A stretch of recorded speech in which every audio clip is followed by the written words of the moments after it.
where do you think the public is at in terms of futures awareness or futures interest? I think the interest is pretty high,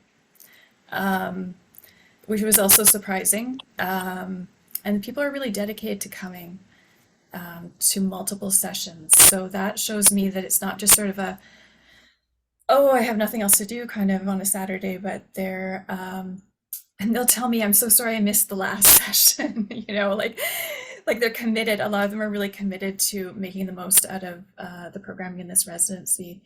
So I think there's a real appetite for future speaking in the public. I also noticed that when I started doing scan clubs at Georgian College and started opening it up to the public, and I was surprised by the number of people who I had never met if I put it out on LinkedIn, who were saying, yes, I want to be involved. And I was, sending off, the Zoom links sort of across the world. So I think that there is a desire for people to have spaces where they can talk about the future and they can talk about it with other people. I think a lot of us are thinking about the future a lot. And it's really difficult to do that on our own. But if we can speak about it together, it feels better. Even if we're going into the hard subjects, it still feels better.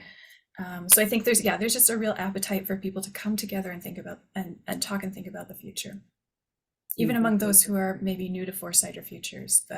And people are picking it up so well. I did a grade 7-8 class, and we were talking about we're using sort of a modified 3 horizons to talk about maybe their future careers, and they were just getting it like absolutely incredible. Yeah.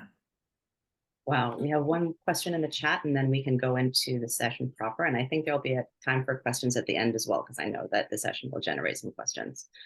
So from Elias, what has been the main focal question to ignite or spark the interest in exploring the futures using foresight methods? The main focal question to ignite or sparkle interest in exploring the futures.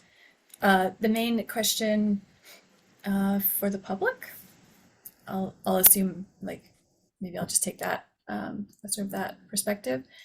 I think what I'm noticing really kind of gets people interested and excited is when I'll say something like, nobody's an expert on the future. Like, even those of us who have studied it or perhaps practiced it for a long time, we're not experts, but everyone has expertise that's related to the future. So even, somebody who's 12 years old now has, unique experience that only they know what it's like to be a 12-year-old now.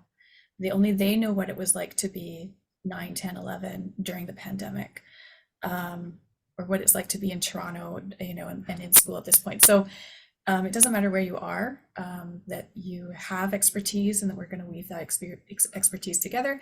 I think that's I'm trying to really focus on, like, we all need to be thinking about the future and sort of changing that paradigm from it's the people who are in power, politicians, CEOs, the strategic planning department at your organization, that they're the future thinkers, but it's not that. It's really sort of reevaluating that we all have a role in it.